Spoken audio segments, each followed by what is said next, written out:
here in western Georgia, all indications suggest that Moscow at the moment might be consolidating its presence on Georgian sovereign territory. It's 2008 and Russia has just invaded Georgia. Tanks are rolling through the streets of the capital, Tbilisi. There's shelling from overhead. And on land, troops have launched an intensive, full-scale military intervention. This was a clear show of strength from the Russians, a reminder who has the power and who doesn't. I was 13, I don't have a lot of memories, but one image I have as a memory is Russian aircrafts flying over the village I was spending my summer at. And I remember this feeling of fear and terror among people around me. As word spread the Russians were coming, there was panic on the face of locals who piled into every available vehicle to take them away from the advance. For Georgian journalist Tornike Mandaria, still only a boy at the time, it was a terrifying moment. There were unsettling sounds of sirens, shouting, and devastating sights as villages and towns across the country were decimated one by one. The women here were distressed and adamant atrocities were being committed. And then I remember when I came back for school in Tbilisi, there were suddenly dozens of families living in a kindergarten building. These were IDPs, internally displaced people from this occupied region of South Ossetia. The Georgians, ethnic Georgians, that were ethnically cleansed from the region. And I remember this one guy, we were the same age, and he was really like hoping to go back very soon, like a couple days, maybe a couple months. But they never did. They never went back. Though the war only lasted a matter of days, it was to set Georgia on a new, more treacherous path, with the Kremlin, that Russian bear, looming large. I'm Nicola Kelly, and this is Silenced. Today, with the country locked in a battle between democracy and authoritarianism, what do the mass protests in Georgia tell us about the future for this embattled nation and its people?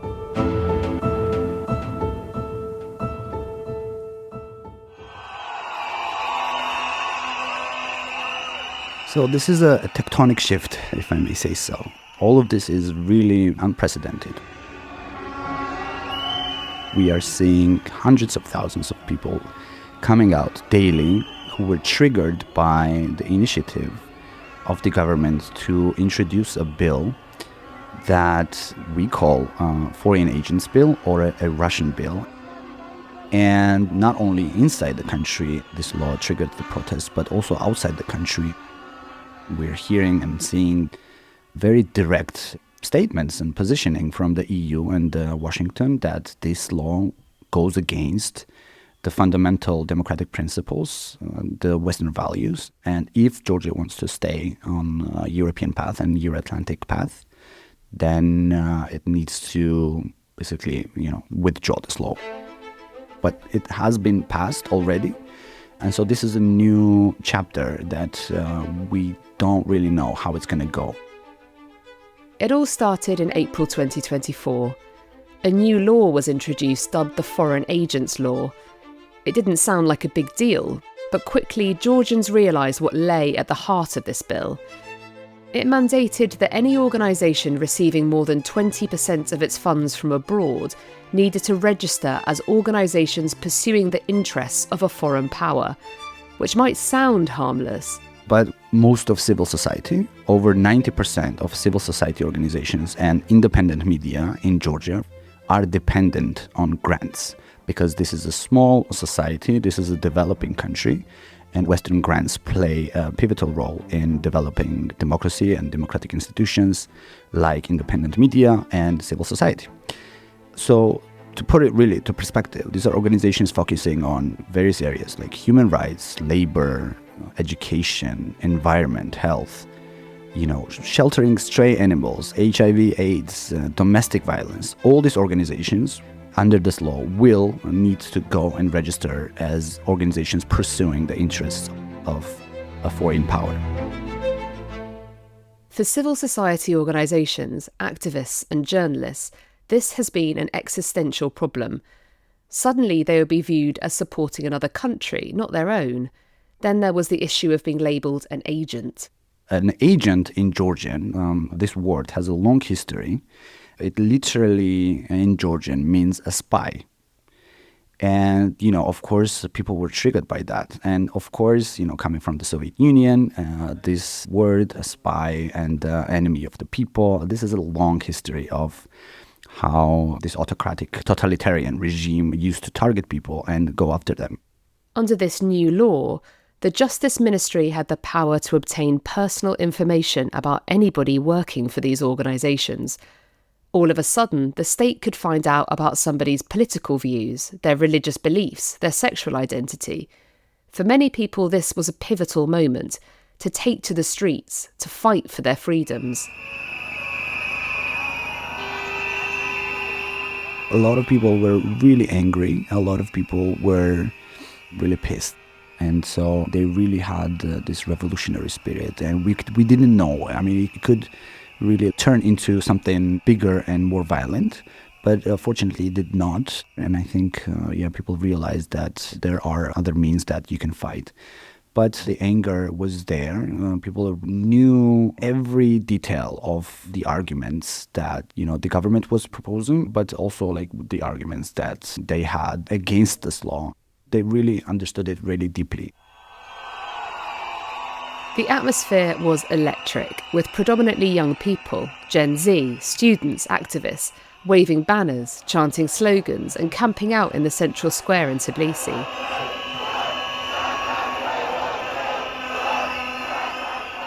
No to Russian law was this main message that people were chanting. They also chanted yes to Europe, no to Russia. There were multiple things happening. You have techno music. Tbilisi is really proud of its techno scene. But it was interesting, this one night I remember 4 a.m. and then suddenly very famous DJs came and started to play techno.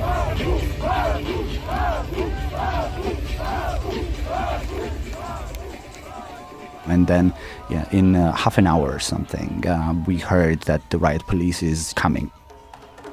And so in a second they switched this techno music into this traditional Georgian music which is called khorumi, it's a wartime music.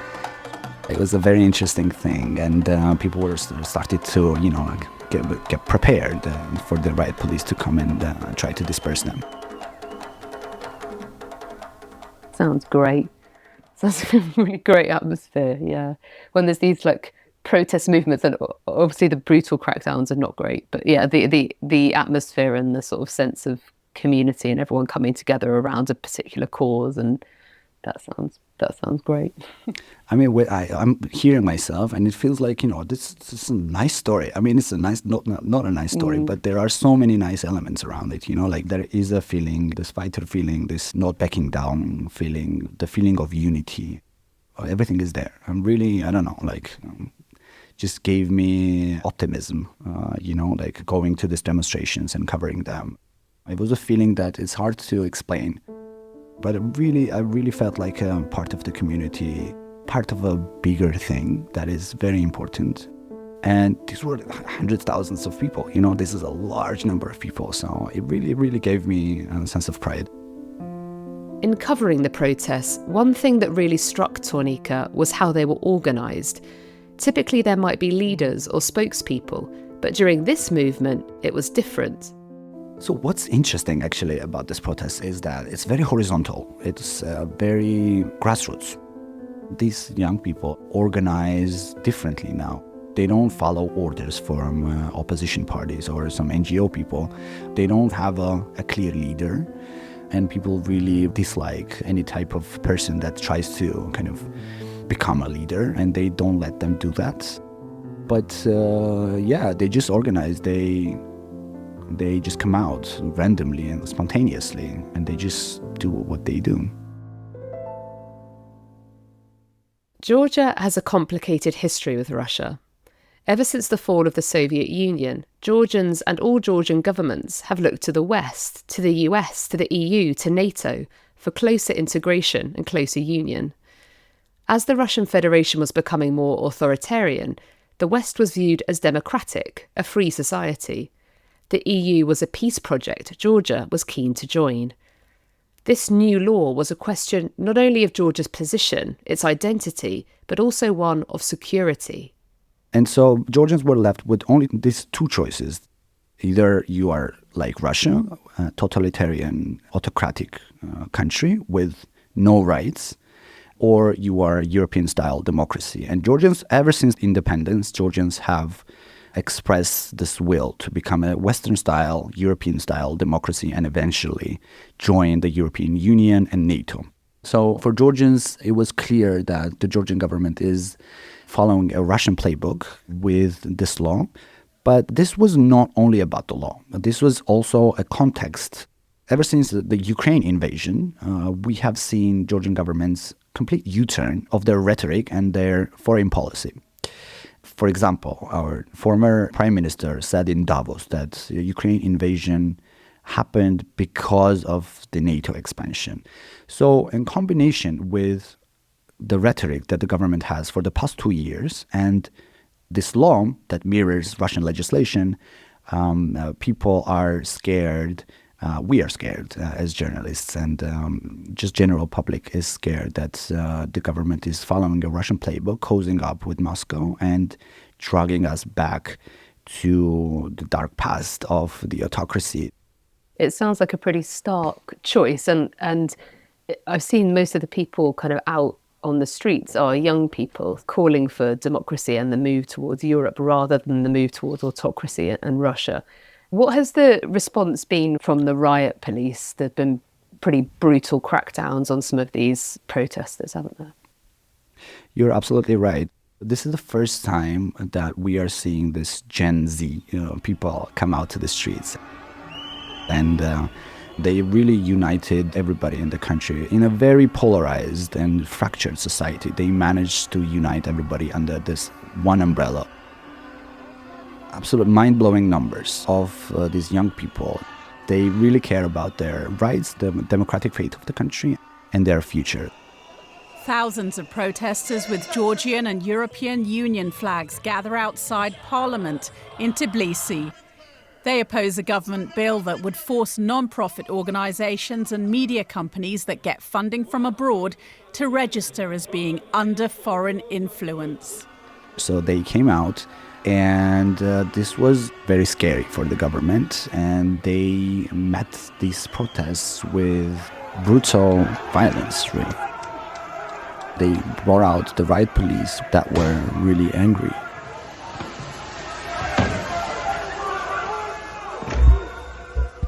There have been well-evidenced reports of the riot police vandalising people's homes, their offices and elsewhere. Posters have been put up, slandering individual activists as so-called traitors to the country. In the streets, tear gas and water cannons have been used against peaceful protesters, and there have been some severe beatings. I covered almost all demonstrations, or almost all street protests and street actions that have been going on for the past 2 months in Tbilisi. And I've seen brutal images, really, like police grabbing people, they're not doing anything, and then they beat them severely. I've spoken to one guy, Nicola Kelly, very nice person. He is like a big guy, like 2 meters high, and he was just standing there. But the police, I guess they thought that, as a big guy, he would resist more. So first thing they do, they just pick out these people that they think might be a threat, and they grab them, and he was severely beaten. He described these scenes where, this riot police stood on his back when he was lying down, and they would beat him in the head most severely. Another guy, a prominent activist that usually goes to this occupation line of South Ossetia and kind of monitors the situation there. There's a video of him just standing there and talking to police normally, like, why would you do this? And, this is our future, we're demanding. And the police ran and grabbed him, and he was severely, severely beaten. He had to spend several nights at the hospital, and he suffered a severe concussion, and his eye is damaged, and they're not sure if it's going to go back to the normal situation, right? And they've used, pepper sprays, water cannons, all kinds of police force to disperse these people.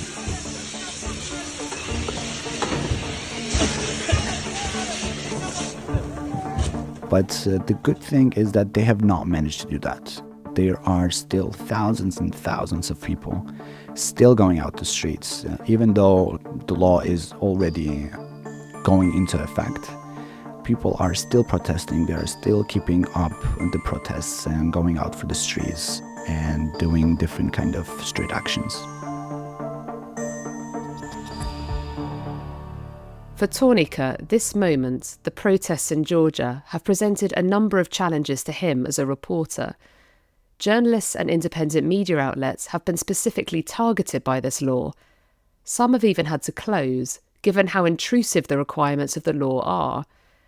Now, possibly more than ever before, Tornike and his colleagues have had to dig deep to work together to ensure a free media space remains open. So, a little bit of my personal story, right? I never really wanted to be a journalist when I was a kid, but then I grew up and I saw all this wrongdoings of the government in the country, and I decided to become a journalist. But what I was seeing on TV, which is the major source of information in Georgia still, was not the reality that was happening around me.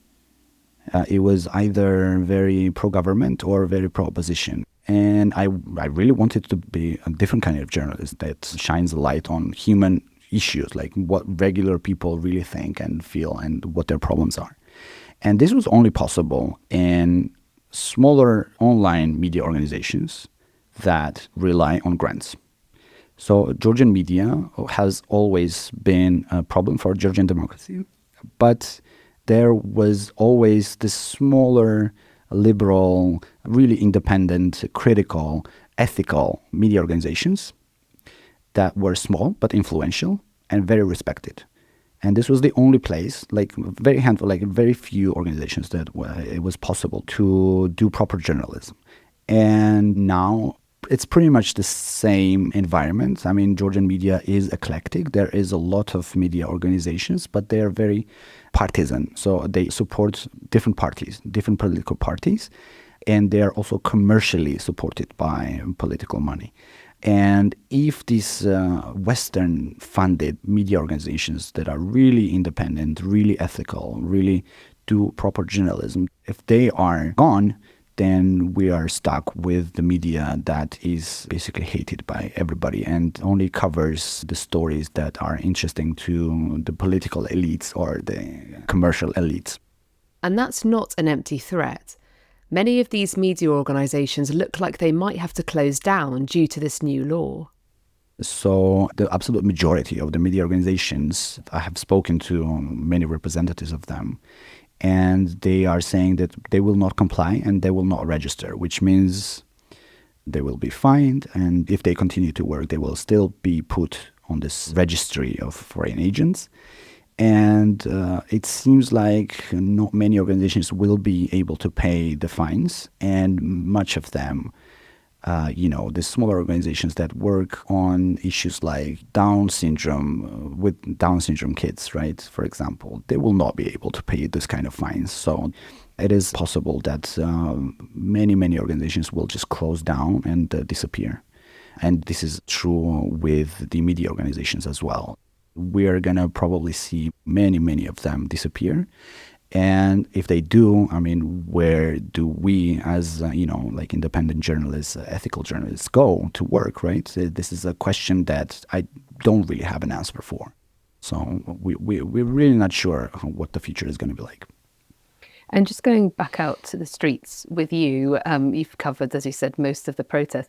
Have you ever felt afraid, or do the protesters feel afraid, seeing these, what you're describing as such brutal violence being used against people, and somebody losing their sight basically because of how violent the riot police have been?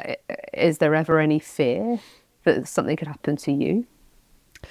There is basically no fear. Honestly, this is like really mind-blowing to me as well. But I speak to so many people like daily. Nobody is scared. Nobody is saying out loud that they're scared. Probably some people are.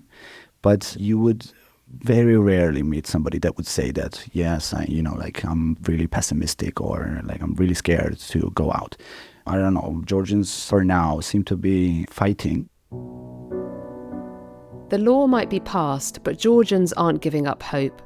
Tornike says a critical moment now are the elections scheduled for October this year, where the people will have a chance to change the government by democratic means. But at this decisive moment in Georgia's history, there's a sense among Tornike and his peers that too little is known by the rest of the world about what's going on there. That lack of interest and dearth of coverage from international media outlets could prove detrimental to the outcome of the current crisis.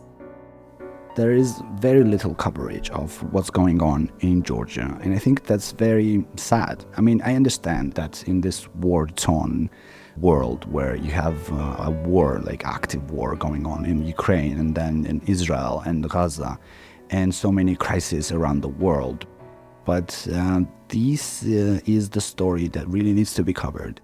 I think Georgia is a signal and a symptom of a changing world, changing world order. And it's going to be a signal of what kind of world we're going to have in the coming years.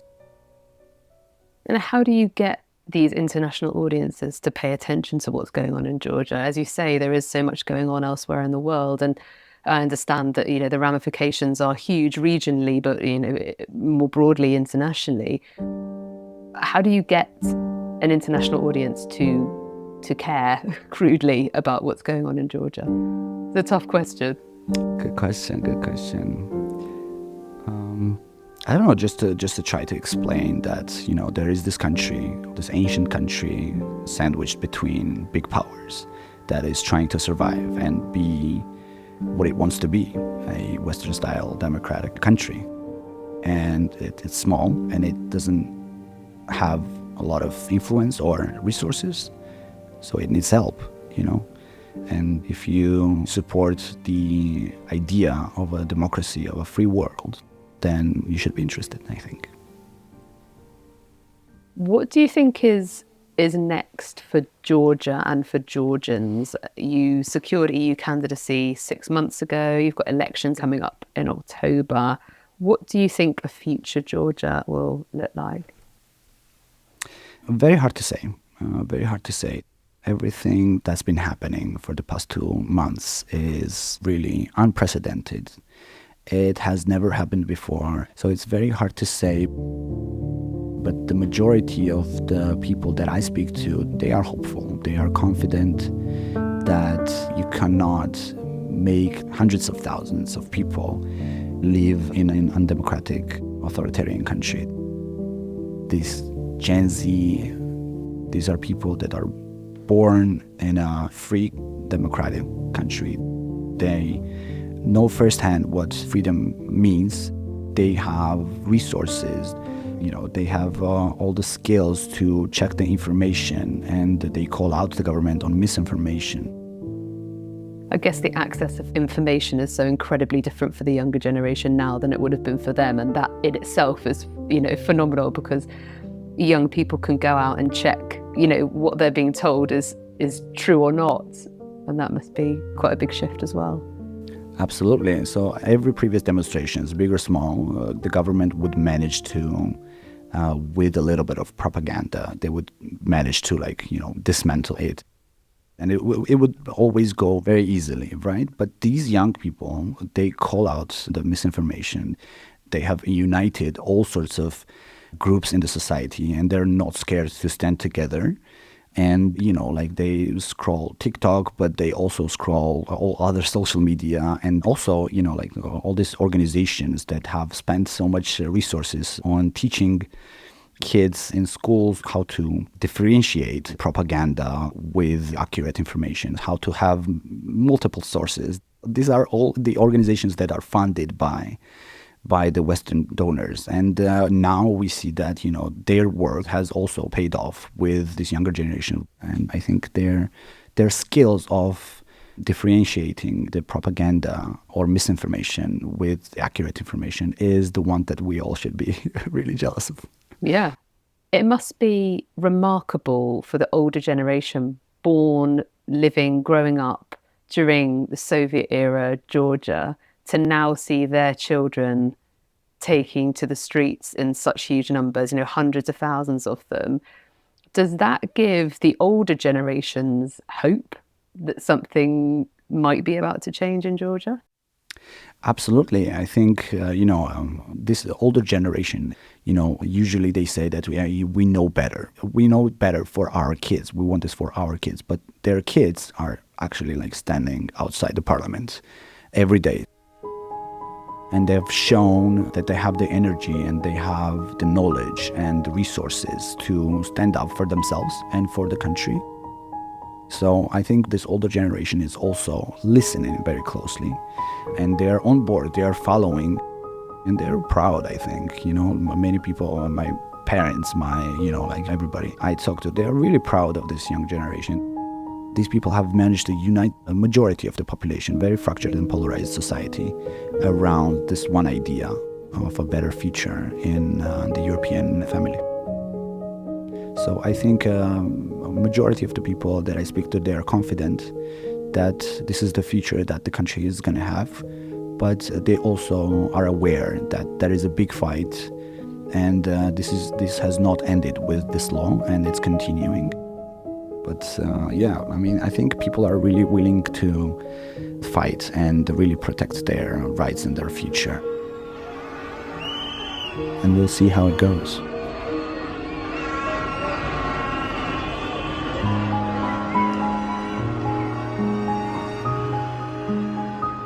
You've been listening to Silenced.